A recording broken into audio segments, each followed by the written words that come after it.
네, 하나님 말씀 보도록 하겠습니다. 출애굽기 24장 12절부터 18절까지의 말씀입니다. 출애굽기 24장 12절부터 18절까지의 말씀. 저 여러분이 한 절씩 교독하고 마지막 절은 합독하도록 하겠습니다. 출애굽기 24장 12절부터 교독합니다. 여호와께서 모세에게 이르시되 너는 산에 올라 내게로 와서 거기 있으라. 내가 그들을 가르치도록 내가 율법과 계명을 친히 기록한 돌판을 내게 주리라. 모세가 그의 부하 여호수아와 함께 일어나 모세가 하나님의 산으로 올라가며 장로들에게 이르되 너희는 여기서 우리가 너희에게로 돌아오기까지 기다리라. 아론과 훌이 너희와 함께하리니 무릇 일이 있는 자는 그들에게로 나아갈지니라 하고, 모세가 산에 오르매 구름이 산을 가리며 여호와의 영광이 시내산 위에 머무르고 구름이 엿새 동안 산을 가리더니 일곱째 날에 여호와께서 구름 가운데에서 모세를 부르시니라. 산 위에 여호와의 영광이 이스라엘 자손의 눈에 맹렬한 불같이 보였고 합독합니다. 모세는 구름 속으로 들어가서 산 위에 올랐으며 모세가 40일 40야를 산에 있으니라. 아멘. 네, 우리 주변에 있는 분들에게 이렇게 한번 인사하도록 하겠습니다. 당신 때문에 행복한 하루가 될 것 같습니다. 네, 앞뒤로도 인사하겠습니다. 당신 때문에 행복한 하루가 되었습니다. 네, 별로 안 행복하신 것 같습니다. 그러나 여러분 점점 우리가 서로 가까이 하는 것 자체가 우리가 행복을 만들어가는 하나님께서 주시는 은혜의 방편이 되기를 소망합니다. 그래서 우리 빛과 소금 교회가 만나면 만날수록 서로 기쁨이 있고 즐거움이 있는 교회 되셨으면 좋겠습니다. 네, 오늘은 출애굽기 24장 12절부터 18절까지의 말씀을 가지고 산에서 미리 보는 천국이라는 제목으로 하나님 말씀 증거하도록 하겠습니다. 이 출애굽기 전체 역사와 정체 진행 상황은 단지 이스라엘에게 BC 1446년에 있었던 일들이 어떻게 있었느냐를 기록하는 단순한 역사 이야기의 기록은 아닙니다. 만약에 그 정도의 개념이라면 굳이 우리가 한국인으로서 이스라엘 역사를 공부할 필요는 전혀 없습니다. 사실 우리나라 역사도 제대로 모르는데 외국 역사 공부해서 뭐 하겠습니까? 이런 전쟁의 이슈가 일어나고 여러 가지 일들이 있다 보면 관심을 가질 수도 있겠지만 이 정도로 깊게 공부할 필요는 전혀 없다라는 거예요. 예를 들면 우리나라의 조선왕조실록에 기록된 왕의 이름들을 다 외우지도 못하는 우리가 이 모세가 무슨 일을 했는지 알아서 사실 뭐 하겠습니까? 그거 사실 그렇게 이해한다면 이스라엘 단편적 역사의 사건으로 이해하신다면 이 구약성경 그렇게 읽으시고 볼 필요 없습니다. 그런데 만약에 이 구약에 있었던 출애굽기의 역사가 만약에 우리의 미래에 벌어질 새하늘과 새 땅을 상징하는 내용이고 그것이 우리의 신앙에 직결적 연결성이 있다고 한다면 문제는 굉장히 달라집니다. 저와 여러분이 가지고 있었던 이 상황 속에서 하나님의 구원이 어떻게 이루어지고 그 구원이 이루어지는 그 장면과 그 여정들이 어떤 식의 과정들을 이루고 있는가를 이해하는 것은 여러분의 실제 신앙생활과 너무나 밀접한 관련이 있기 때문에 이것은 우리가 간과할 수 없고 오히려 모르는 것이 이상해져야 될 그런 내용이라고 생각합니다. 사실 제가 저희 아내는 이렇게 정치나 이런 거에 별로 관심이 없었습니다. 그런데 저희 아내가 관심을 갖게 된 이유가 뭐냐면 세월호 사건과 함께 탄핵이 일어나는 일들이 있었잖아요, 우리나라에. 그때 처음으로 물었던 게 이 새누리당, 한나라당, 민주당 이게 어떤 역사를 가지고 있는지 왜 저런 싸움을 벌이는지 그에 대한 질문을 하기 시작했습니다. 저희 어머니도 그렇게 성경을 가르치시면서 이스라엘과 하마스의 전쟁이 왜 일어나는지 그거에 대한 이유를 모르시다가 그 역사와 내용들을 이렇게 물으시면서 그 굉장히 주의 깊게 평소에 그런 말 했으면 머리 아프다고 얘기하지 말라고 이게 얘기하셨을 텐데 실제 어떤 상황이 벌어져서 자기의 상황과 연결이 되니까 그 이야기가 들어오더라는 거예요. 저는 오늘 이 구약에 있는 사건이 단지 모세가 시내산에서 40일 있었대요 이렇게 말하는 것으로 끝내는 단편적 사진적 기록이 아니라고 생각합니다. 오히려 이 사건은 우리가 앞으로 천국이 어떤 곳인지 그리고 그것을 어떻게 들어가는지를 설명하고 있는 내용이라고 보시면 정확하게 이 이야기는 맞습니다. 오늘 저와 여러분은 이 상황을 통하여서 구약과 신약의 연결고리를 찾아내고 그 연결고리 속에 과연 이 사건이 과연 우리에게 어떤 의미가 있는가 그리고 천국에 가는 여정을 성경은 우리에게 어떻게 상징으로 설명하고 있고 이것이 우리에게 어떻게 이루어질 것인가를 이 본문을 통해 깨닫고 천국에 대한 확실한 소망을 가지시는 저 여러분 되시기를 주님으로 축원합니다. 자, 먼저 보면 이 장면 속에 하나님께서는 여호와께서 모세를 부르셨습니다. 부르신 이유와 또 부르신 그 장소는 성경이 정확하게 우리에게 알려주고 있습니다. 첫째는 하나님께서 모세를 산으로 부르셨다라는 거예요. 그죠? 너 산에 올라 내게로 와서 거기 있어 라고 얘기하셨고 그렇게 오르라고 한 이유가 뭐였냐면 내가 그들을 가르치도록 내가 율법과 계명을 친히 기록한 돌판을 내게 주겠다라고 말씀하셨어요. 그러니까 분명히 산으로 부르셨고 그곳에서 기록한 율법과 계명을 주겠다라고 말씀하시면서 하나님께서 우리에게 주시는 율법과 계명을 모세를 통해 친히 허락하셨음을 이야기하고 있습니다. 사실은 제가 이 본문의 내용을 자세하게 살펴보기 전에 여러분과 먼저 개괄적으로 성경이 말하고 있는 천국에 가는 이 여정이 어떻게 기록되고 있는지를 먼저 전체적으로 조명을 하고 그 다음에 이 본문을 통하여 조목조목 그 사건이 어떻게 이루어지는 건가를 여러분께 설명드리도록 하겠습니다. 여러분 제가 간지에 율법의 기능이라고 말해놓고 도표를 하나 그려놨는데 보이시죠? 네, 오늘 여기 화면에도 보이실 텐데 여기서 시간적으로 가장 먼저 주어진 것은 십계명입니다. 십계명 보이시죠? 가운데 보이시나요?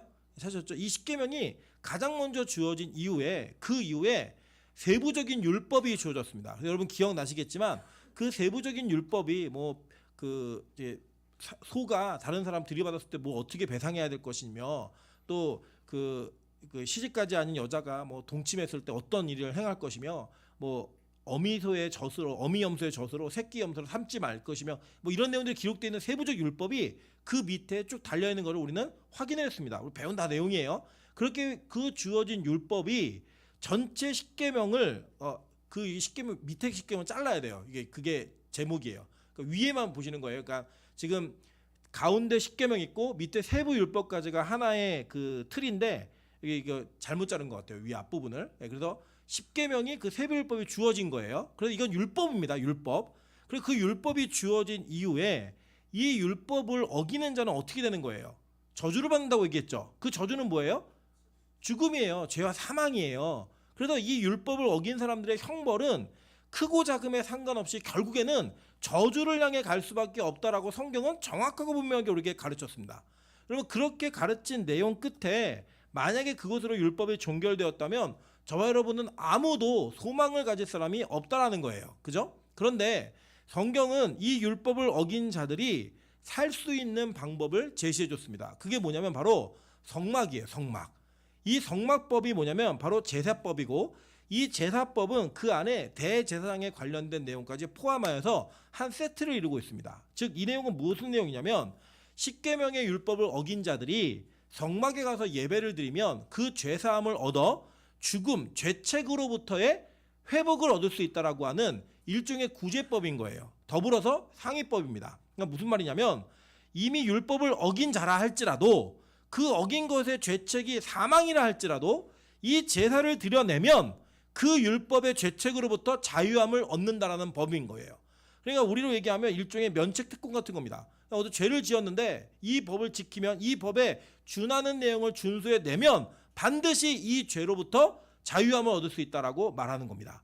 그렇게 이야기된 성막법은 이제 성전법으로 발전합니다. 그러니까 이게 성막과 성전은 시대 차이예요. 성막은 이동식이에요. 이동식. 그리고 성전은 고정식입니다. 그래서 이 광야 생활하던 자들에게 성막이 있었더라면 가나안에 정착한 자들에게는 성전이 있는 겁니다. 물론 세부적 사항에서 성막법은 성전법을 우선하는 더 자세하게 설명하는 보완적인 법들이 추가적으로 이루어지긴 합니다. 그럼에도 불구하고 전체 틀은 크게 달라지지 않는다라는 거예요. 그런데 예수님께서 이 땅에 오셔서 자기 자신을 소개하실 때 뭐라고 얘기하냐면 나는 성전보다 더 큰 자이고 다윗의 예를 들어서 대제사장 법이 나에게는 적용되지 않는다라고 하는 것을 설명하셨어요. 그 위를 뛰어넘는 하나님이라고 설명하시면서 예수 그리스도가 가장 상위에 있는 법이라고 설명하는 겁니다. 즉 우리는 이러한 성경 안에 있는 예수님에 관련된 법이 어떠한 기능 속에 있는가를 자세히 살피시면서 이 내용들에 관련되어진 구절들의 확인을 통해 이 복음이 왜 저와 여러분에게 필요하고 이것이 왜 천국을 가는 백성들에게 반드시 거쳐야 될 과정인가를 함께 살펴보는 그런 시간을 오늘 가질 겁니다. 그리고 잘 기억하세요. 지금 십계명이 대표 법이고 그 대표 율법이었고 그리고 성막과 성전법은 그 위에 상위법이었어요. 그리고 그 위에 법은 뭐라고요?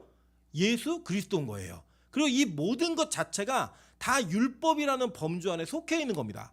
그래서 예수님이 이 땅에 오셔서 내가 율법을 파괴하러 왔다라고 얘기하지 않으셨고 뭐라고 말씀하셨어요?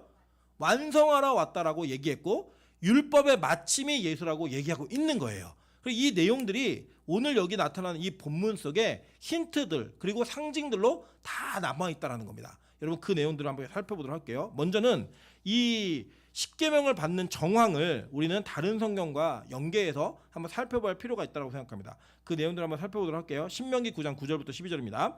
그때 내가 돌판들 곧 여호와께서 너희와 세우신 언약의 돌판들을 받으려고 산에 올라가서 40주 40야를 산에 머물러 떡도 먹지 아니하고 물도 마시지 아니하였더니 여호와께서 두 돌판을 내게 주셨나니 그 돌판의 글은 하나님이 손으로 기록하신 것이요 너희의 총의 날에 여호와께서 산상 불 가운데에서 너희에게 이르신 모든 말씀이니라. 40주 40야를 지난 후에 여호와께서 내게 돌판 곧 언약의 두 돌판을 주시고 내게 이르시되 일어나 여기서 속히 내려가라. 내가 애굽에서 인도하여 낸 내 백성이 스스로 부패하여 내가 그들에게 명령한 돌을 속히 떠나 자기를 위하여 우상을 부어 만들었느니라 라고 얘기해요. 자, 이 장면 다 기억하시죠? 모세는 위에서 뭘 받고 있는 거예요? 지금 율법을 받고 있는 거예요. 십계명을 받고 있는데 갑자기 하나님이 율법을 주시자마자 야, 너 지금 빨리 내려가. 지금 네가 두고 온 백성들이 우상을 만들어서 죄를 짓고 있어 라고 얘기한 거예요. 자, 그러니까 이 모세가 이 두 돌판을 들고 두 돌판을 받으면서 하나님과 대화를 나누고 있는 장면 속에 이스라엘 백성들을 뭘 하고 있었나 한번 보도록 할게요. 출애굽기 32장 1절부터 4절입니다. 백성이 모세가 산에서 내려옴이 더딤을 보고 모여 백성이 아론에게 이르러 말하되 일어나라 우리를 위하여 우리를 인도할 신을 만들라.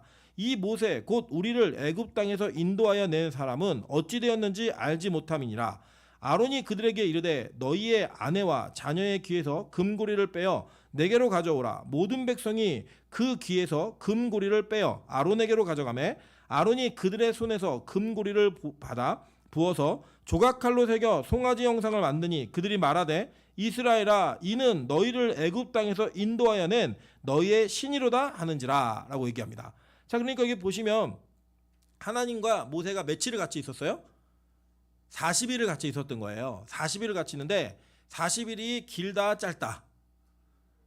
여러분 이제 예를 들어 이렇게 생각하시면 돼요. 군대 간 사람에게 2년은 길어요 짧아요? 엄청 길어요. 근데 가끔 휴가 나온 사람 보는 사람한테 이 2년은 길어요 짧아요? 굉장히 짧아요. 금방금방 나오는 것 같아요. 또 나왔어요. 제일 싫어 이 말이. 너 왜 또 나왔어? 이게 또 나와? 뭐 금방 나오네? 이렇게 얘기하는 게 너무 싫어요. 그죠? 이게 각자 시간에 느끼는 차이가 있는 거예요. 누군가 사랑하고 좋은 사람이랑 함께 있는 거는 굉장히 시간이 빨리 갑니다. 그죠? 재밌는 영화를 봐도 그렇죠. 여러분 드라마 보시면서 아 시간 되게 안 가네 이러면 이 드라마는 뭐예요? 망작이라고 얘기해요. 이건 안 봐야 될 드라마. 근데 벌써 끝났어? 이런 드라마 뭐예요? 너무 재밌고 신나는 드라마죠. 그죠? 지금 모세는 하나님과 대화하면서 하나님과 교제를 나누고 있는 상황이에요. 그리고 굉장히 엄숙한 상황이에요. 그러니까 이 모세가 느끼는 그 하나님과의 친밀감은 너무나 시간이 쑥 빨리 가는 거죠. 그러니까 40일이 그에게는 별로 길지 않았어요. 하나님 수준에서도 이 40일이 절대 길다라고 생각하지 않으셨어요. 그런데 이 장면을 보면서 기다리고 있는 이스라엘 백성들에게 40일은 굉장히 긴 거예요. 자, 영화 2시간은 길다 짧다. 짧다. 예배 2시간은 길다 짧다. 엄청 길다. 예.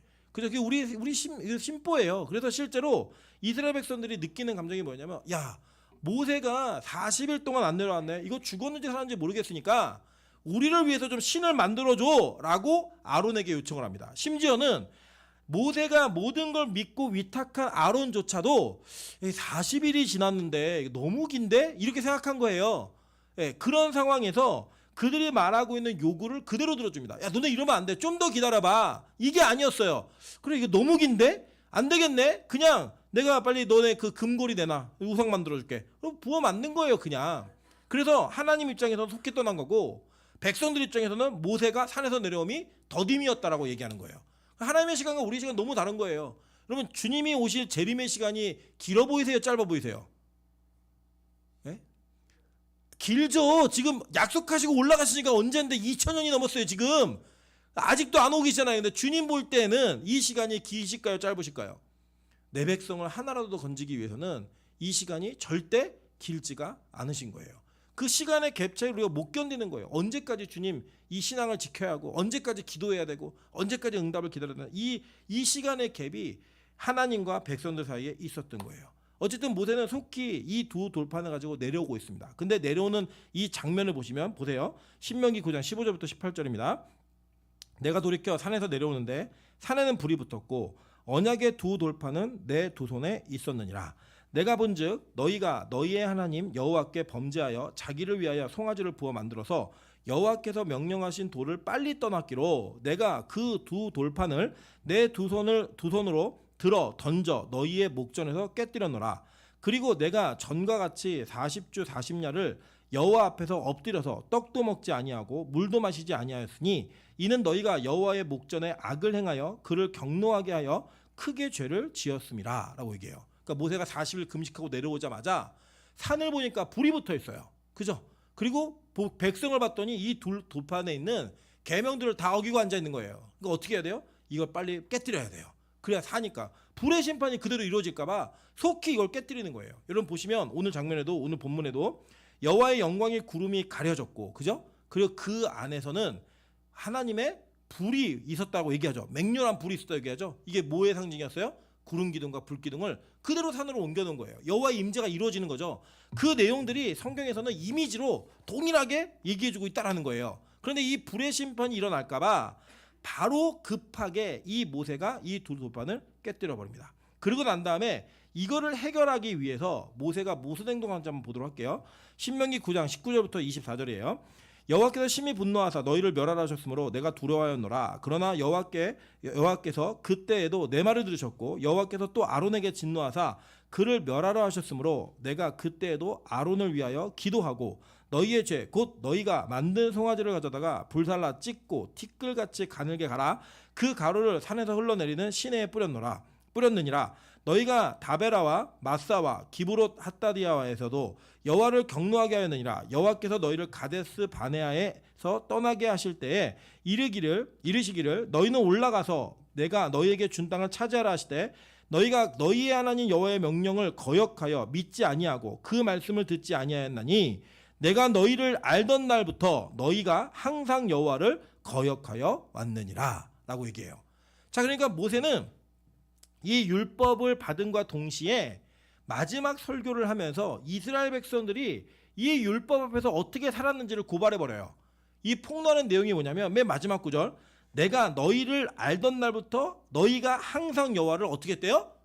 거역하여 왔다라는 거예요. 그러니까 지금 이 율법은, 십계명은 이 이스라엘 백성들에게 어떠한 행위가 죄가 된다는 걸 알려주는 기능이 있었던 율법이었지만 결과적으로는 그들이 죄의 대가를 받을 수밖에 없게 만드는 그러한 통로가 되었다라고 얘기하는 거예요. 왜요? 너희가 계속 여호와를 거역했고 그 거역한 결과 너희들은 그 율법에 저촉되는 법을 평생을 지었어 라고 선언해버리는 거예요.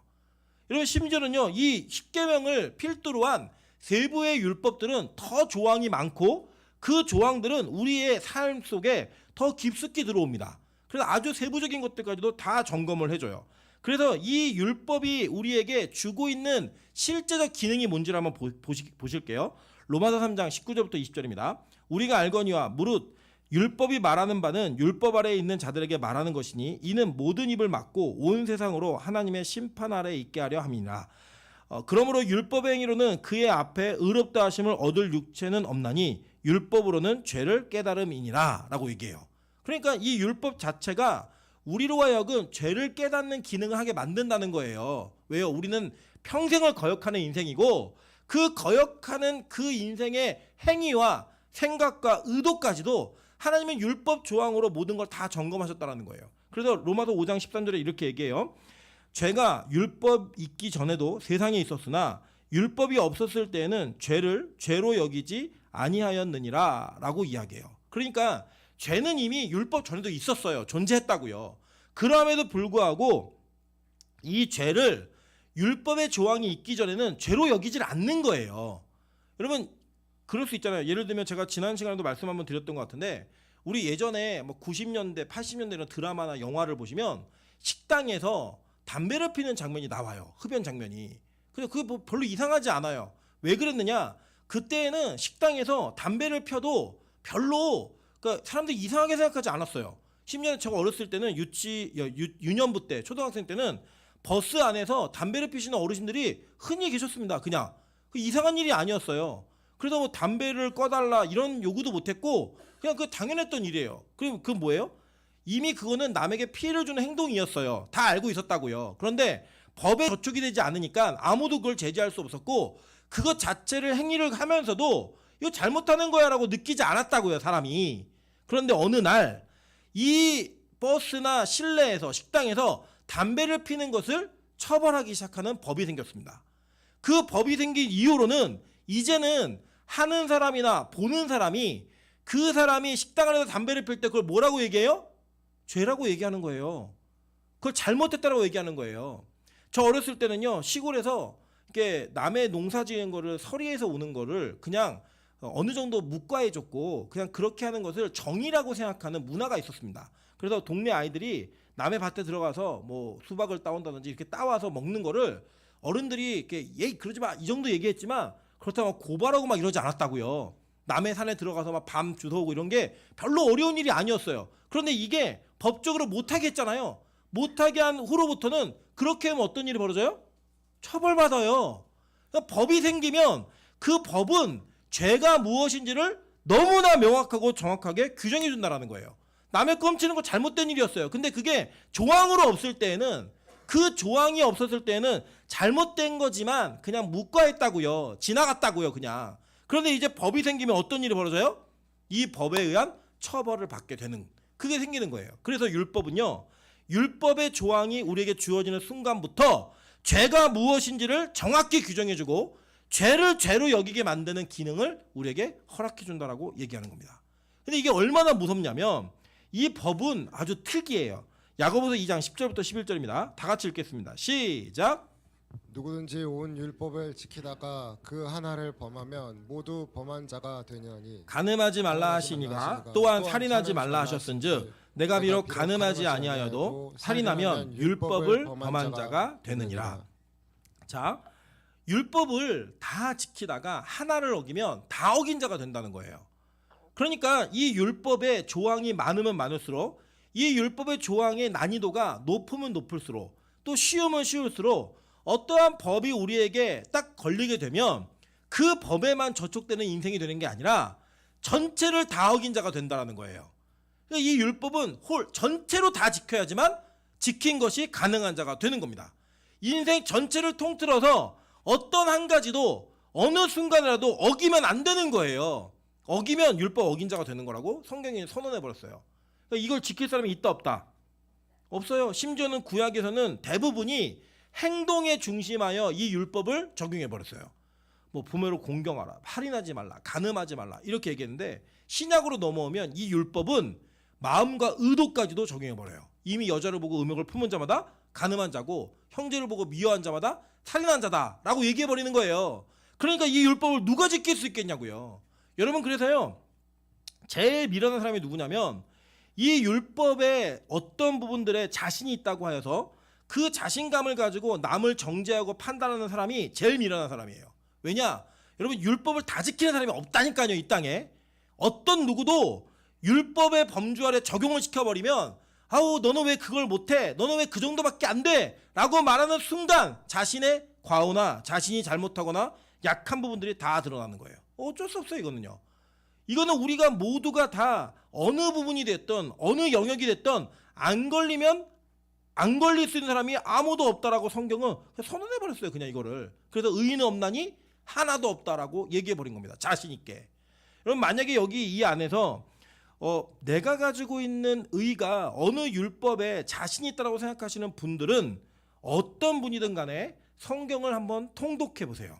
그러면 여러분이 그 통독 속에서 어느 하나도 걸리지 않는다고 얘기할 분이 없다라는 거예요. 전 자신 있게 얘기할 수 있어요. 누구도 그 법에는 다 걸려요. 그래서 이 법 자체는 우리를 위해서 주어졌지만 주어진 법으로 인해 우리는 그것이 우리에게 너무나 큰 우리의 사망의 결과를 불러올 수밖에 없는 우리의 장애가 되어져 버린 겁니다. 한번 볼게요. 로마서 7장 5절부터 14절입니다. 우리가 육신에 있을 때에는 율법으로 말미암아 죄의 정욕이 우리 지체 중에서 역사하여 우리로 사망을 위하여 열매를 맺게 하였더니 이제는 우리가 얽매였던 것에 대하여 죽었으므로 율법에서 벗어났으니 이러므로 우리가 영의 새로운 것으로 섬길 것이요 율법 조문에 묵은 것으로 아니할지라. 그런즉 우리가 무슨 말을 하리요? 율법이 죄냐? 그럴 수 없느니라. 율법으로 말미암지 않고는 내가 죄를 알지 못하였으니 곧 율법이 탐내지 말라 하지 아니하였더라면 내가 탐심을 알지 못하였으리라. 그러나 죄가 기회를 타서 계명으로 말미암아 내 속에서 온갖 탐심을 이루었나니 이는 율법이 없으면 죄가 죽은 것임이라. 전에 율법을 깨닫지 못했을 때에는 내가 살았더니 계명이 이름에 죄는 살아나고 나는 죽었도다라고 얘기하는 거예요. 자, 이게 무슨 말인지 이제 이해가 되시죠? 그러니까 율법이 원래 우리는 사망의 정욕으로 살던 사람들이라는 거예요. 근데 그 율법이 딱 던져지는 순간부터 이 율법이 우리로 하여금 그 죄에 걸리는 자가 되게 했다라는 거예요. 원래는 근데 율법이 악한 거냐? 그렇지 않다는 거예요. 율법은 분명하게 우리가 죄가 무엇인지를 인식하게 만들어주는 거룩의 기능이 있다는 거예요. 거룩의 기능. 근데 그 거룩의 기능을 틈타 가지고 죄가 우리 안에서 온갖 탐심을 이루게 했고 그 탐심이 있는 자들이 죄 아래로 그냥 끌려 들어가는 그렇게 될 수밖에 없는 운명으로 우리를 다 몰아 넣었다라는 거예요. 그래서 우리가 그 계명 앞에 서는 순간 나의 죄가 막 살아나는 거예요. 내가 옛날에 탐심이 있었는데 그 탐심이 죄인지 몰랐다가 계명이 주어지는 순간부터 나 탐심이 되게 많은 사람이네. 그러면서 그 탐심으로 인해 내가 죄인이고 나는 죽을 수밖에 없구나라는 것을 깨달을 수밖에 없는 그 율법이 우리에게 있다라는 거예요. 여러분 이거 경험해 보셨잖아요. 예를 들면 우리가 10계명 중에 안 걸릴 것 같은 법이 있었잖아요. 예를 들어 너를 위하여 아로새기 우상을 만들지 말라. 안 걸릴 것 같았잖아요. 그 명문만 딱 보면. 그런데 실제로 그 율법의 의미가 무엇인지 미닝을 쭉 살펴보니까 걸려요, 안 걸려요? 걸리잖아요. 여러분 이번에도 제가 놀라운 사실을 발견한 건 이 필리핀에 가고 있다 우리 영상 볼 텐데 사역을 하는데요. 이 필리핀에는 어떤 문화가 있냐면 내가 잘못했습니다. I am sorry라는 문장이 따갈로우로 없어요. 없는 이유가 뭐냐? 400년 동안의 식민지 생활하면서 내가 잘못했습니다를 말하면 죽는 거예요. 책임을 져야 되는 거예요. 없어요. 그래서 그 없는 단어 속에 목사들이 설교를 하면서 자기 자신이 죄인이라고 말하는 것을 되게 힘들어한대요. 네. 힘들어한대요. 그걸 말하는 순간 자기 죄인이 되기 때문에. 그래서 계명을 어기신 분 이러고 질문 던져보면요 아무도 손을 들지 않아요. 아무도. 목사님들인데도 이 계명 어기신 분 손 들어보세요. 아무도 손 안 들어요. 좋아요. 그럼 뭐 그냥 진행합시다. 쭉 진행을 하고 난 다음에 이 율법의 의미가 뭔지 설명해주고 안 지으신 분, 죄 안 지으신 분 손 들어보세요. 아무도 안 들어요. 다 지졌다는 거예요. 네. 이제는 자신의 죄악을 인정할 수밖에 없는 그 율법이 우리에게 정확하게 다가오니까 내가 이전에는 아무렇게나 생각하면서 이거 죄라고 생각하지 않았던 모든 게 다 죄로 걸려버리는 거예요. 여러분 그럴 때 있지 않으십니까? 교회 올 때는 그래도 좀 내가 일주일 잘 산 것 같은데? 그리고 왔는데 이 와서 예배를 드리다 보니까 말씀 속에서 우리가 율법 앞에 어떤 존재인지가 폭로가 되면 내가 얼마나 큰 죄인인지가 고백되어질 수밖에 없는 그런 현장 앞에 있는 거예요. 그래서 때로는 그 죄를 아주 신랄하게 폭로해버리면 되게 화가 나요. 나 갖고 얘기하는 건가? 뭐 내 얘기 얘기하는 거야? 뭐 왜 나한테만 공격을 하지? 왜 위로하고 상처를 싸매주는 건 없고 이렇게 죄를 해짓지? 이러한 불만과 막 불평이 막 솟아올라요. 여러분 그런 경우 없으세요? 저는 있거든요. 저희 어머니랑 막 싸우고 나면 저희 어머니가 설교 시간에 꼭 그 얘기를 빗대어가지고 그게 얼마나 큰 죄인지 막 얘기하세요. 알아요 제가. 이거 우리 엄마 나 갖고 하는 얘기구나. 그걸 어떻게 하고 싶으면 뛰쳐나가고 싶어요. 확 그냥 성경책 싸가지고 제 거니까 던지지 말고 성경책 싸가지고 막 뛰쳐나가고 싶어요. 왜 그러지? 그게 뭐 대단한 일이라고 이게 뭐 그 정도까지 일이라고 막 화가 막 올라와요. 그럴 수 있다고요 우리가. 왜냐? 이 죄를 대면하는 것, 이 죄 아래에 있는 것은 여러분이 어떤 공포심과 마주하는 거냐면 여러분이 사망의 얼거매인 백성임을 내가 죄로부터 자유할 수 없는 죄인으로부터 벗어날 수 없는 처절하게 비참한 운명임이 여러분 깨달아지기 때문에 그 일을 대면하기가 싫은 거예요. 60대 이상의 어르신들이 병원 가기를 참 어려워하세요. 사실 뭐 돈 때문에 얘기하시면 아니에요. 그 돈 제일 많아요. 그 세대가. 그런데 왜 가기 싫어하냐면 그 병원에 갔을 때 내가 걱정하는 그 수준의 이상의 병에 대한 진단을 받을까 봐 무서움이 있어요. 그 두려움이 항상 있다는 거예요. 그 두려움에 직면하면 되게 어렵거든요. 그래서 그 두려움을 피하기 위해서 우리가 하는 것이 뭐냐면 회피하고 거절하고 그것을 거부하는 방향으로 나아갑니다. 하지 말라는 거예요. 그런 얘기. 뭐 절대로 정확하게 말하지 말고 뭉뚱그려 얘기하고 어느 정도 그냥 그 상식적인 수준에서 다들 인정할 만큼의 가벼운 이야기를 했으면 좋겠다예요. 여러분 성경이 그러던가요? 성경이 이 시대의 죄악을 폭로하고 그 시대의 죄악을 폭로할 때 인격적으로 폭로하던가요? 아니에요, 여러분. 너무 신랄하게 폭로하고요. 그 죄에 대한 결과가 무엇인지를 너무나 신랄하고 비참하게 이야기합니다. 예를 들면 예수님이 이 땅에 오셔서 독사의 자식들아 라고 선언했던 그 얘기는 비유적으로 문학적 표현이 아니에요. 그냥 히브리어 원어, 헬라어 원어의 근거에서 보면 그 당시에 정말 입에 담지 못할 쌍욕이었습니다. 예. 근데 우리는 목사가 강대상에서 죄인에게 회개하라고 욕을 하면 난리가 나잖아요. 그죠? 물론 저는 안 해요. 하진 않지만 그렇게 얘기를 하면 우리가 불편해 안 해요? 불편하시다고요. 왜 불편하냐? 나한테 하는 것 같거든요. 나는 그런 욕을 들어먹을 존재라고 생각하지 않으시거든요. 근데 율법이 우리를 그렇게 만들어버린다는 거예요. 네가 얼마나 큰 죄인인지를 고백해버린다는 거예요. 그럼 보세요. 생명에 이르게 할 그 계명이 내게 대하여 도리어 사망에 이르게 하는 것이 되었도다. 죄가 기회를 타서 계명으로 말미암아 나를 속이고 그것으로 나를 죽였느니라. 그럼 뭐예요? 율법을 여러분이 지킬 수 있는 것으로 생각하셔서 자꾸 노력을 하면 어떤 일이 벌어진다는 거예요. 더 속아가지고 그것이 여러분을 죽이는 그런 일이 된다라고 얘기하는 거예요. 보세요. 그러니까 그런즉 선한 것이 내게 사망이 되었느냐? 그럴 수 없느니라. 오직 죄로 드러나기 위하여 선한 그것으로 말미암아 나를 죽게 만들었으니 이는 계명으로 말미암아 죄로 심히 죄되게 하려 함이라. 우리가 율법은 신령한 줄을 알거니와 나는 육신에 속하여 죄 아래 팔렸도다 라고 얘기해요. 자, 그럼 율법이 나쁜 거냐? 아니라는 거예요. 율법은 오히려 우리로 하여금 우리가 속아가지고 이 법을 잘못 해석하고 잘못 이해하면 이 법 때문에 죽는다는 거예요. 근데 율법 자체는 신령한 거라는 거예요. 그 신령한 것을 통하여서 죄가 더욱더 죄가 되게 만들었고, 이거 아리까리한 거 있잖아요. 이게 죄인가? 아닌가? 고민하는 것들에 대해서 아니야, 그건 죄야 라고 정확하게 말해줌으로 말미암아 죄가 더욱 죄되게 만들었는데, 이 신령한 것과는 다르게 나는 이 육신에게 속하여 죄 아래 팔려서 율법에 고발받는 자가 되었다라고 자기 고백을 하는 거예요. 누가요? 바울이. 누굴 대표해서? 우리를 대표해서. 이 얘기를 하는 거예요, 지금. 자, 그러니까 이 율법은 흔히 말하듯 율법주의와 율법은 철저히 구분하셔야 돼요. 바울은 율법주의를 철저하게 공격하고 배격했지만 율법 자체는 신령한 거라고 분명히 이야기했습니다. 그리고 이 율법의 선기능이 뭔가 한번 볼게요. 갈라디아서 3장 23절부터 25절입니다. 믿음이 오기 전에 우리는 율법 아래에 매인바되고 계시될 믿음의 때까지 갇혔느니라. 이같이 율법이 우리를 그리스도께로 인도하는 초등교사가 되어 우리로 하여금 믿음으로 말미암아 의롭다함을 얻게 하려 함이라. 믿음이 오므로는 우리가 초등교사 아래에 있지 아니하도다. 그러니까 이 율법은 어쩔 수 없이 우리를 이 율법을 제대로 이해하면 이 율법은 우리를 그리스도께로 인도하는 유일한 길이 된다라고 말하는 거예요. 이게 몽학선생 옛날 성경에는, 지금은 초등교사라고 얘기하는데, 자, 잘 보세요.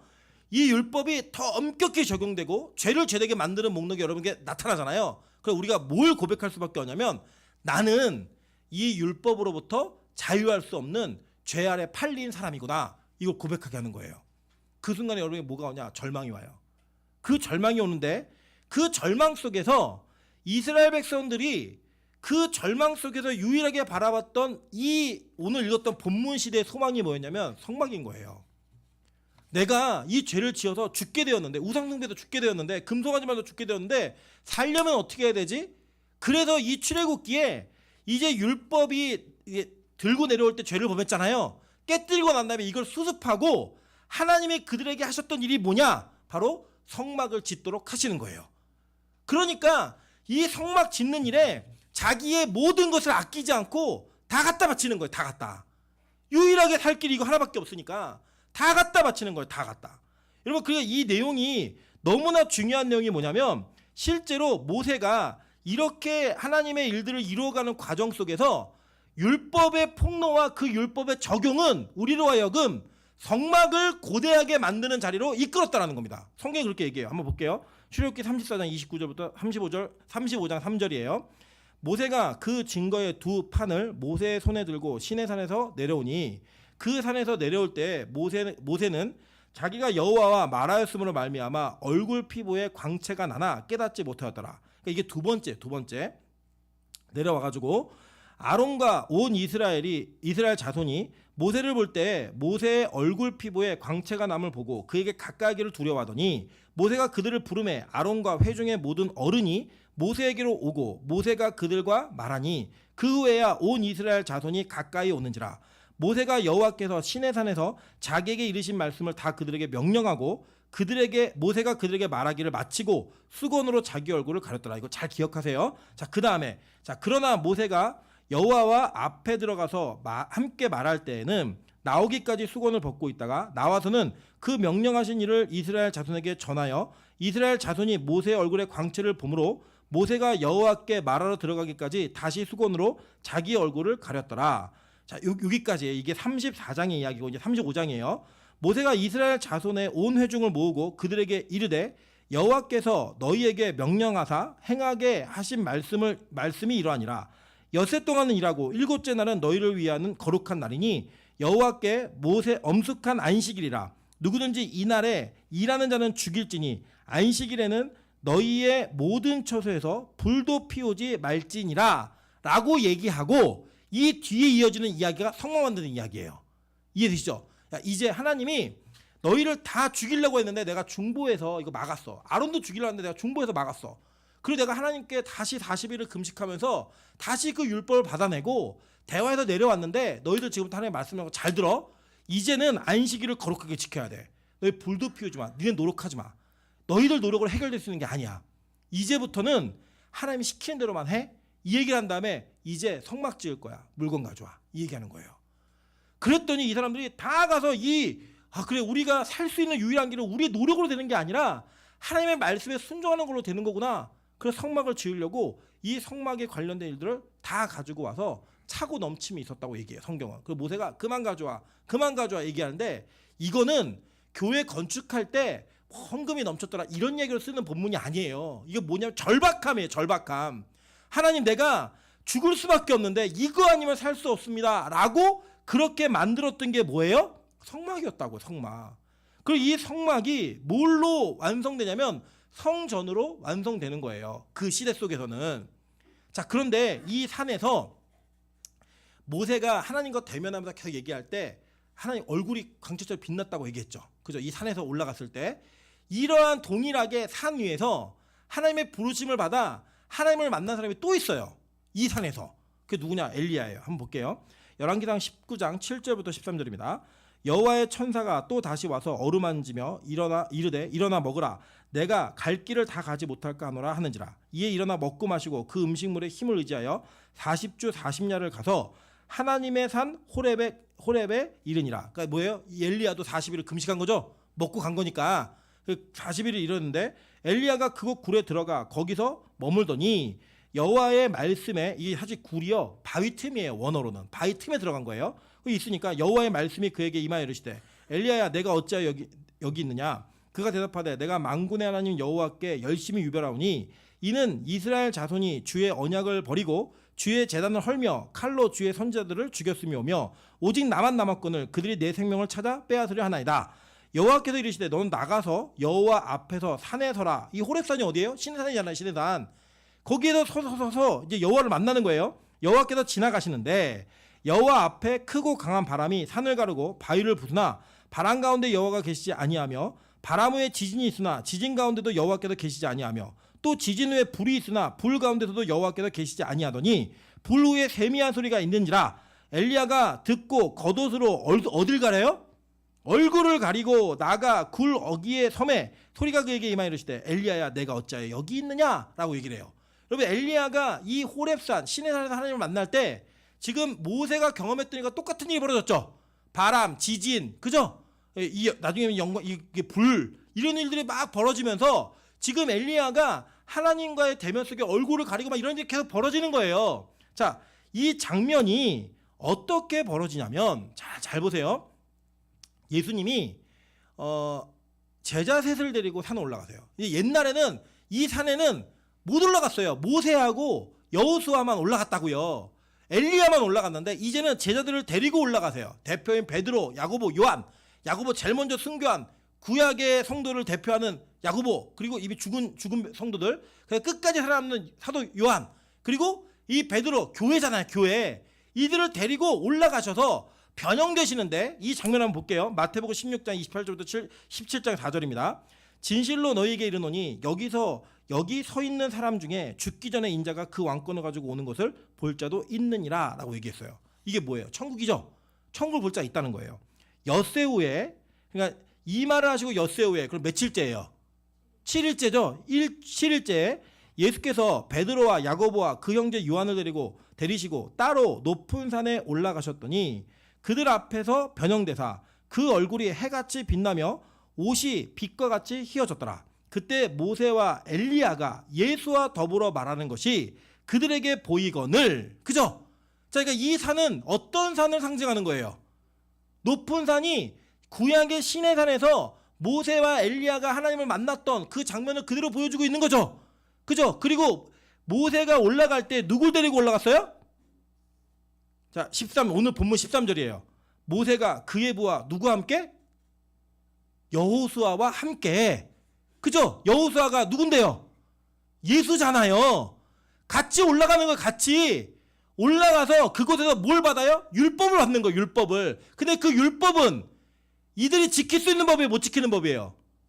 못 지키는 법이잖아요. 그 못 지키는 법을 가지고 올라간 이 모세가 그것을 통해 죄를 범하고 그 죄 때문에 죽을 수밖에 없는 이스라엘 백성들과 광야에서 살다가 같이 죽어요.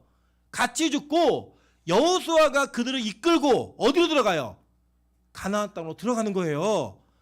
천국으로 들어가는 것처럼 이걸 보여주는 이 예고편이 현실화된 게 바로 이 변화산에서 예수님께서 세 제자를 데리고 올라가신 거예요. 이게 누구예요? 여호수아. 이 히브리식 발음을 헬라식으로 하면 뭐라고요? 예수가 제자들을 데리고 그 산에 올라가서 모세에게 나타났던 일, 엘리야가 그것을 봤던 그 상황을 다 정리하는 거예요. 어떻게 해요? 구약의 계시가 신약의 성취로 나타나는 걸 보여주는 거예요.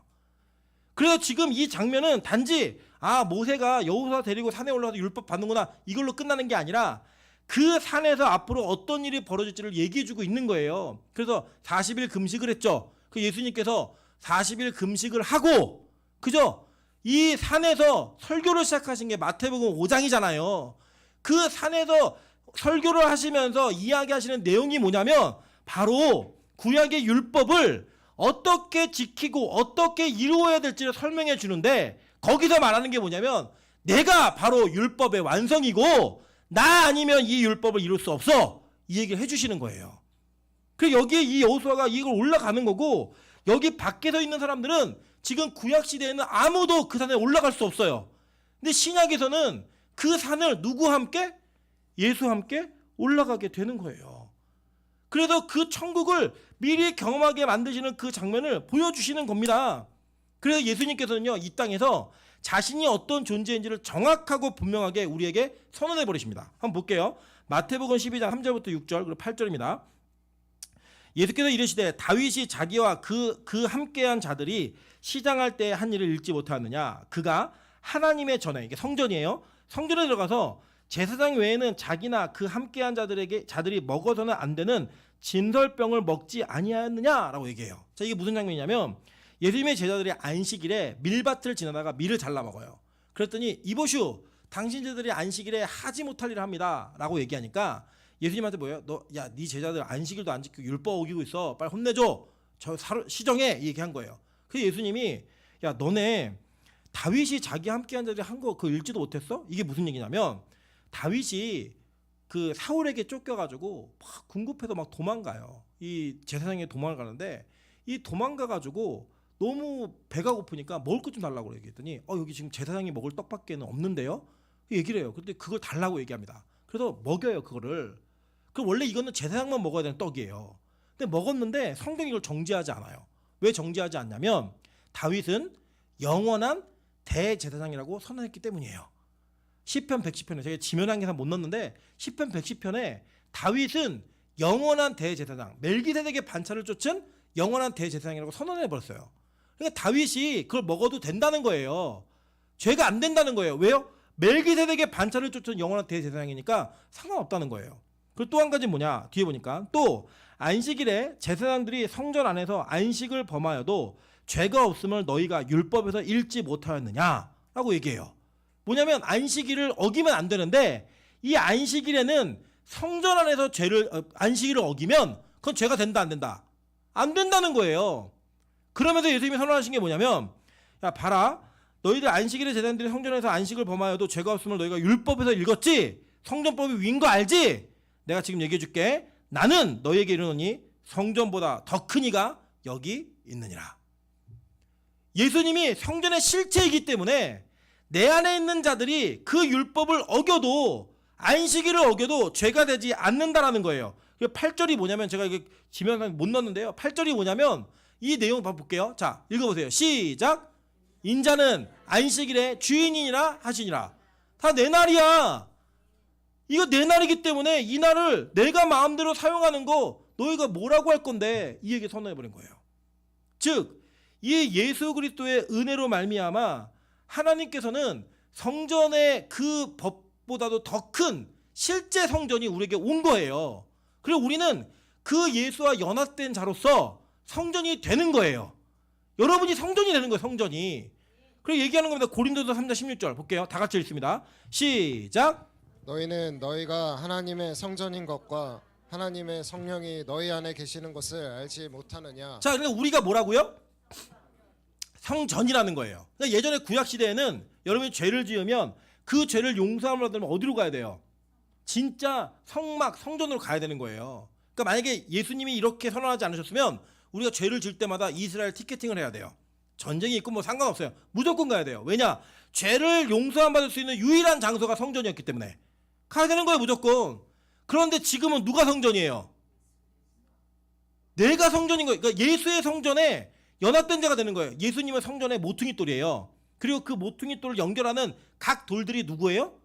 저와 여러분이라고요. 우리가 성전 자체인 거예요. 그래서 이제는 더 이상 우리가 성전이라고 하는 건물에 나갈 필요가 없이 우리가 이 자리에서 우리 스스로 죄의 문제를 해결할 수 있다라는 거예요. 이게 이제는 그 율법의 죄악으로부터 정죄로부터 영원한 자유함을 얻게 된다는 거예요. 그 전제 조건은 우리가 예수에게 접붙임 받은 성전이어야 하고, 둘째는 하늘로부터 내려온 불 성령이 우리 안에 거하시면 그 죄의 문제가 우리 안에서 해결된다라는 겁니다. 이게 이루어지는 거예요. 근데 구약에서는 이게 외부적 이미지로 나타나는 거예요. 아직 신약이 아니니까. 근데 이 이미지를 통해서 하나님은 신약에 일어날 일들을 예견하셨고, 신약에 모든 일이 성취되었을 때 아 이걸 보니까 구약의 사건과 연결되네. 그래 내 죄가 이렇게 해결되는 거네. 내가 성전이네. 이 해석을 제자들이 하고 있는 거예요. 놀라운 사실은 우리가 성전입니다. 이런 얘기 많이 들었고 예수님이 성전 자체입니다. 많이 들었는데 이 들은 이야기가 뭘 근거로 얘기하는지 잘 몰라요. 그러니까 그냥 우리가 허공에 돋우는 이게 얘기가 되는 거예요. 여러분 이게 뭐가 있냐면 저희 아이들을 키우면서 제가 느끼는 건데 아주 어렸을 때는 이거 해 저거 해 라고 말하는 것에 순종을 합니다. 근데 이 아이들의 인지 능력이 커가고 자신들의 자아가 생기기 시작하잖아요. 그러면 왜 하지 말아야 되는지를 설명을 해줘야 돼요. 때로는 그게 납득이 안 되면 반항을 해요. 엄마가 이렇게 얘기하더라고요. 저희 찬수가 곤충을 되게 좋아하거든요. 곤충을 키우고 싶대요. 곤충을 키우고 싶다고 얘기하니까 엄마가 이렇게 얘기했어요. 엄마 곤충 너무 싫어. 안 돼. 이렇게 얘기했더니 뭐라고 얘기냐면 엄마가 싫으면 내가 못 키우는 거야? 이렇게 얘기하더라고요. 이제 납득이 안 되는 거예요. 이제는 내가 납득할 만한 그 이유를 제시하라는 거예요. 그래야지만 내가 그걸 받아들이겠다는 거예요. 그거를. 여러분 실제로 우리가 사람 사이의 관계 속에서도 왜 이거 하면 안 되는지 왜 해야 되는지를 설명해 주는데 이해가 안 되면 받아들이지 않아요. 우리는. 근데 놀라운 사실은 성경은 모르는데 믿는 척하는 것 같아요. 제가 볼 때는 믿는 척하는 거예요. 그냥. 여러분 구약에서 미리 천국을 보여주시고 그 천국에 들어가는 원리가 무엇인지를 하나님은 누누이 설명하셨어요. 모든 이미지와 사건과 상황 속에서 신약에 어떤 일이 벌어질지 얘기하셨다고요. 저는 이거를 이해할 때마다 느낄 때마다 어떠한 감격이 있냐면 야 성경 진짜구나. 예수 그리스도 진짜구나. 이 확신 속에 구약의 사건이 옛날에 3500년에 있었던 사건이 아니라 지금 오늘의 사건처럼 느껴지는 거예요. 모세가 본 천국을 우리도 똑같이 보는 거예요. 모세가 용서함 받고 들어갔던 그 천국, 경험했던 천국을 우리가 동일하게 보는 거예요. 그래서 그들의 믿음과 우리의 믿음은 동일한 믿음의 수준으로 올라갈 수 있는 거예요. 그래야지만 우리에게 소망이 있습니다. 그래야지만 그 근거 속에 우리가 예수를 그리스도라고 인정할 수 있는 거예요. 여러분 잘 생각해 보세요. 우리가 기독교인이라고 말해요. 그죠? 이 기독이라는 단어는 그리스도라는 단어를 한문으로 번역한 거예요. 그리스도라는 이 헬라어는 메시아라고 하는 히브리어를 번역해 놓은 거예요. 그럼 우리는 결국 기독교인입니다라고 말할 때는 우리가 어떤 걸 선호하는 거냐면 히브리 발음 그대로 하면 나는 메시아인입니다라고 고백하는 거라고요. 그럼 메시아가 누군지 알아야 될 거 아니에요. 메시아가 뭘 이해하고 뭘 설명하고 있는지를 우리가 인식을 하고 받아들여야 내가 그리스도인이라고 말할 거 아니에요. 그 과정이 구약에 설명이 돼 있다고요. 정확하게 말하고 있다고요. 그래서 율법은 여러분을 죽여요. 여러분 죽일 수밖에 없어요. 폭로해버려요. 그걸 받아들이세요. 그래야 예수라고 하는 성전이 보이는 거예요. 예수라고 하는 소망이 보이는 거예요. 그래서 하나님은 천국에 들어오는 백성에게 하나님의 산에 올라오는 이 모세에게 뭘 주냐면 율법을 주는 거예요. 너 여기 봤지? 너랑 네 백성 다 죽을 백성이야. 이 율법에 어떤 누구도 자유할 수 없어. 이걸 보여주는 거예요. 그래서 모세는 거기에서 그 율법이 가지고 있는 기능이 뭔지를 경험하게 되는 거예요. 이게 첫 번째 출발이에요. 근데 그 옆에 누굴 데리고 가요? 여호수아, 예수를 데리고 가는 거예요. 그 예수는 율법과 함께 죽은, 율법 시대와 함께 죽은 그 모세를 대신하여 여호수아가 이스라엘 백성들을 이끌고 요단강을 건너 하나님의 땅에 들어가는 거예요. 그걸 보여주는 거예요. 근데 누가 들어가요? 여호수아와 갈렙. 갈렙의 이름의 뜻이 뭐였어요? 개였잖아요. 개. 이방인의 상징이었던 개. 그들이 그 상징에 속하여 하나님께 속하여 들어간 바 되는 그 은혜가 이루어진다라고 성경이 우리가 가르쳐주고 있는 겁니다. 그래서 예수님은 너무나 은혜 가운데 이것을 우리에게 설명하는 거예요. 로마서 8장 1절과 2절입니다. 그러므로 이제 그리스도 예수 안에 있는 자에게는 결코 정죄함이 없나니 이는 그리스도 예수 안에 있는 생명의 성령의 법이 죄와 사망의 법에서 너를 해방하였습니다 라고 얘기해요. 이거 진짜 아멘 하셔야 돼요. 이게 우리의 유일한 소망이라니까요. 유일한 소망. 그리고 여러분 율법은요 여전히 우리에게 유효해요. 그리고 다음 주에도 유효하고 미래에도 유효해요. 구원파는 어떻게 가르치냐면 이 선언 봐라. 이제 우리 해방되었고 이젠 더 이상 우리가 율법 아래 매일 필요도 없고 그거 볼 필요 없어. 우리 다 자유해. 이제부터는 무슨 죄를 지어도 죄가 아니야. 웃기지 마세요. 성경을 제대로 이해하지 못한 거예요. 우리는요 다시 율법에 끌려가야 돼요. 왜요? 그래야 우리는 예수가 필요하다고 인정할 수밖에 없기 때문에. 신앙이 깊어지면 깊어질수록 더 율법 앞에 여러분을 노출시키셔야 돼요. 그러면 제가 말씀드렸죠? 율법을 잘 지켰기 때문에 노출하는 거예요? 아니라고요. 여러분 제가 확신하건대 여기에 저보다 나이가 많으신 모든 분들은 저보다 죄를 더 많이 지셨어요. 저 확신해요. 아니라고 부정하지 마세요. 저보다 나이가 어린 대부분의 분들은 저보다 죄를 덜 지셨어요. 이거는 여러분의 인격과 여러분의 신앙을 평가하는 게 아니라 그냥 우리는 살고 숨쉬는 순간만큼 죄를 더 짓게 돼 있어요. 그래서 우리가 신앙의 연조가 깊어지고 교회에서 중직자가 되고 목사가 되고 장로 권사가 되잖아요. 그러면 더 큰 죄인임을 깨닫는 것이 마땅한 거예요. 계속 우리는 그 율법 앞에 우리 자신을 세워야 해요. 왜냐? 그래야지만 우리의 유일한 소망이 예수인 것을 고백할 수 있기 때문이에요. 또 나가는 거예요. 글로 율법으로. 나갔더니 또 쓰러지고 또 실패하고 그 끌려왔을 때 또다시 예수를 바라보고 또다시 예수를 바라보고 이거에 우리 인생의 반복이라니까요. 구원파처럼 한 번이면 끝나는 게 아니에요. 평생에 그렇다고요. 평생에. 왜요? 여러분은 예수님을 만나기 전부터 지금까지 하나님을 거역하는 게 여러분의 사명이에요. 앞으로도 그럴 거예요. 뭐 앞으로 죄 안 짓겠다고요? 그런 말도 하지 마세요. 하나님 다시는 내가 죄 짓지 않겠습니다. 이건 새빨간 거짓말이에요. 우리 모두가 다 그런 존재라고요. 그러면서 우리는 어떻게 했어요? 나보다 조금 못한 게 있는 거 사람부터 손가락질하고 누군가 남에게 실수하면 불같이 화를 내고 분노했던 모습들. 결국은 나도 그런 모습이 있는데 그런 자인데 나도 역시 우리가 뭐 때문에 구원받고 용서함 받는지를 모르니까 그 일들을 우리는 계속 반복하는 거예요. 교회는 그래서 계속 신앙생활을 도덕 윤리적으로 율법에 기인해서 하다 보면 어떤 일이 벌어지느냐? 율법을 지키려고 노력하는 자들은 반드시 율법주의자가 되게 되어 있습니다. 반드시. 오히려 우리는 율법 앞에 내가 가능성 없는 자임을 고백하고 그것을 인정할 때에 우리는 율법주의로부터 벗어날 수 있는 거예요. 그래서 여러분 이 율법은 우리의 의로 절대 이룰 수가 없습니다. 그래서 예수님이 대신 이루어주시는 거예요. 마태복음 5장 17절부터 20절입니다.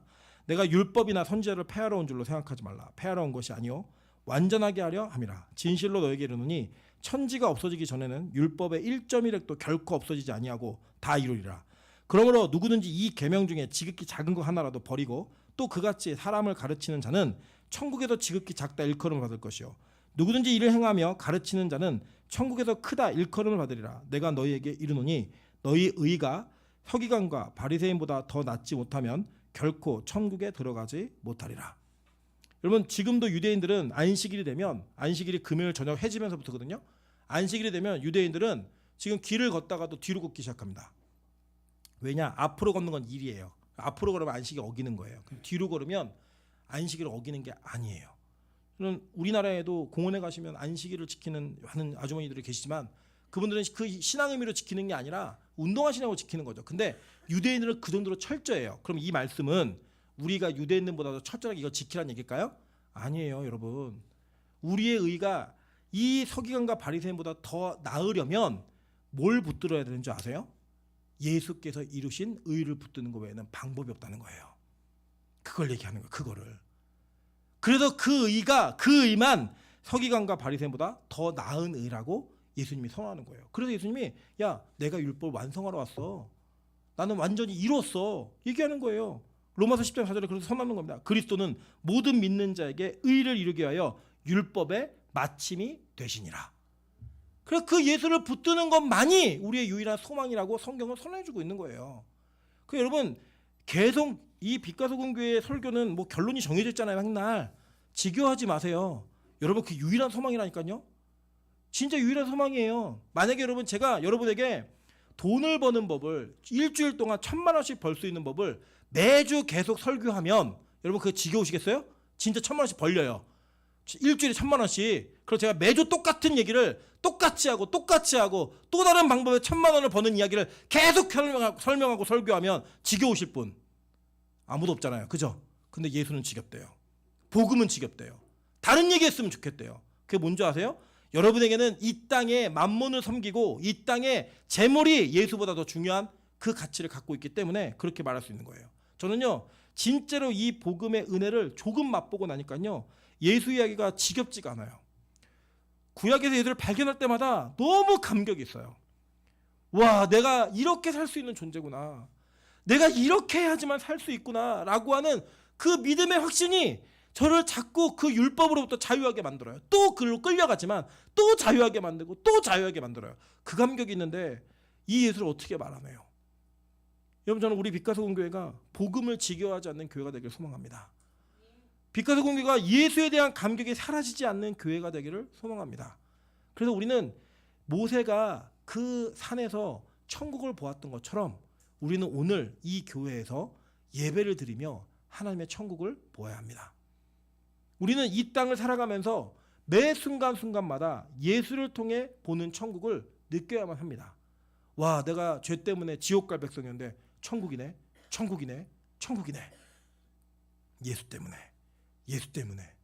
예수 때문에 우리 교회의 모든 예배에 이 감격이 있기를 소망합니다. 우리 교회 모든 성도들에게 이 감격이 있기를 소망합니다. 같이 천국 보는 백성이 되셔서 그 천국의 경험을 통해 예수 그리스도를 향해 더 힘차게 걸어나갈 수 있는